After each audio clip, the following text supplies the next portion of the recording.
Hello everyone, welcome back to Cleo's Closet. If you did not know already, it is your girl Cleo. That is rude. Today we are going to be talking about retail horror stories, my personal retail horror stories, customers, co-workers, just general things customers do or things in the store. And then I also wanted to talk about retail etiquette. There are some things that aren't really common sense, but then again, common sense really isn't common. So yeah, we're gonna get into all that today. I kind of feel like dabbling in the purples today, so we're gonna do that. And girl got some lashes. Perfect. Hello. I'm using my iPad for a mirror again.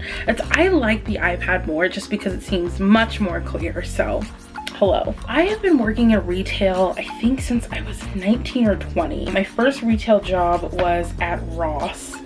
Let me tell you, I hated that. It was a job where everyone does everything, and it's even worse because people don't actually clean up after themselves. They just make a mess and think, oh, well, the employees are gonna clean it up, so I don't have to clean up after myself. No, retail etiquette rule number 1, be considerate of the employees. Yes, it is our job to clean and do that, but that doesn't mean you have to make a giant mess. What if somebody came over to your house, made a ginormous mess, and was like, well, you live here, so you're just gonna clean it? You see how rude that is? I remember I worked in like the accessories area and I would organize everything. It would take me 2 hours to do, and then I would come back around to the beginning and it was already messed up again. And I'm just like, what was the point of me doing that? What was the reason? What was the reason? I had a reason. What was the reason? What was the reason? Another thing I didn't like, not Ross itself, but a coworker I had, he was a white man and he spoke proper English, just normal English. But whenever he came around me or any of my black coworkers, all of a sudden he was like speaking Ebonics. Like, why are you doing that? That's not okay. I was fired from that job because I missed too many days of work, and let me tell you, that was the plan because I hated it there. When I was living in San Francisco, I worked at a souvenir shop on Fisherman's Wharf. Fun fact, in Ant-Man 2, you can see the souvenir shop that I worked on at the end scene. Who is calling me? I also didn't like it because not only did I work every single job, but I also acted as security. Working on the wharf, dealing with the homelessness. I don't mind homeless people, but in that part of San Francisco and a lot of San Francisco, and this is from personal experience, I'm not saying all homeless people are like this, but they are very, very aggressive. I remember one of my bosses actually got stabbed with a screwdriver. It didn't like penetrate or anything, it just hurt really bad. It's okay, so this is a rule across everything between the job I work now and even that one. I think even Ross too. For some reason, America has this weird things about their employees sitting on the job because it looks unprofessional.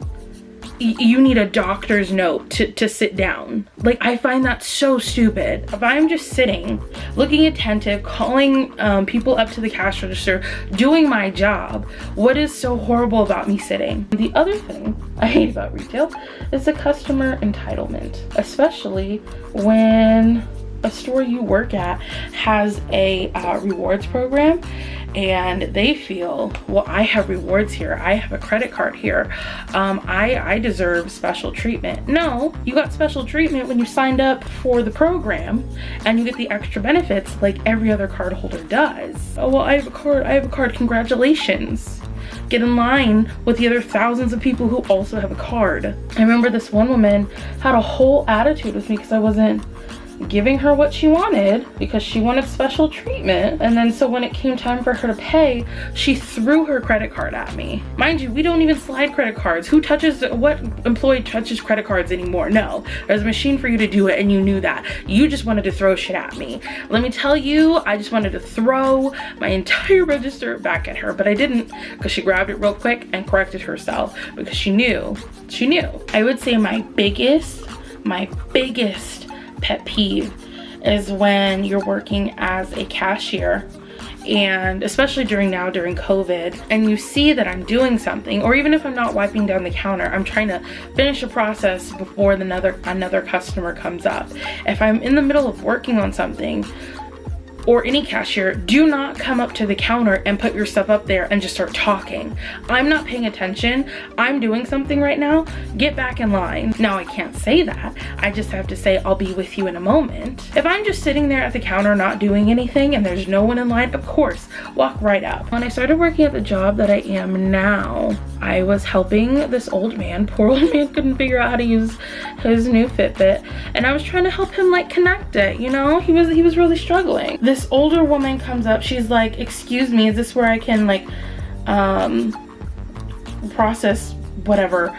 And my coworker was like, because he saw how much we were struggling to help him, he's like, oh, well, you can go to the next floor to pay the bill, because the line was short. For some reason, she decided to stay there and verbally just huff and puff and try to rush this old man because she had something to do. Let me tell you, I took my time with him to help him figure it out, because he was doing nothing to her. He was just there trying to figure out his little Fitbit. And then when he left, bet your ass it took forever cleaning that damn counter. You could have went downstairs, but you decided to rush this poor old man.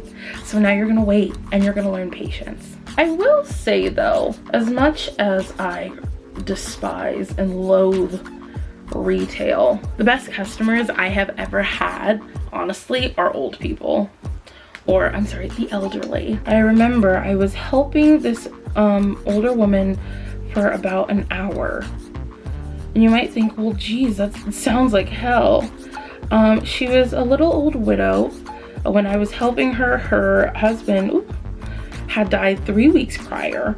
So she was kind of just doing everything on her own and switching everything to like just by herself. And she wanted to redecorate her little kitchen and stuff. And so after I helped her, I went on my break, I come back. Ooh, the custodian brought this purse over, and she was like, somebody left this in the shoes. And I was like, oh, okay. I look in it and had the little paper that she brought with her. She left her entire purse in the shoe section. Mind you, this little woman was at least maybe 4'11", and she was just hunched over, just scooting her way through the store.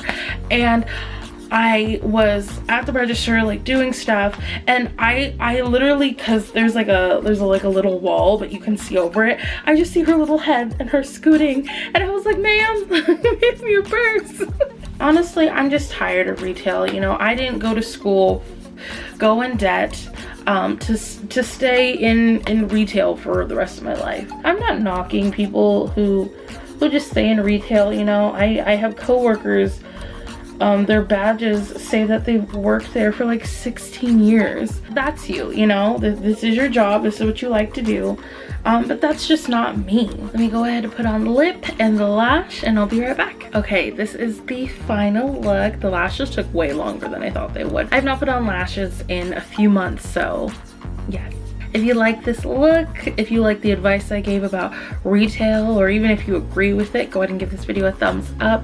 And while you're down there, become another hanger in our closet. I do post videos every Wednesday and Friday/Saturday, so if you want to be notified by that, go ahead and hit the bell below. And I will see you guys later. Bye.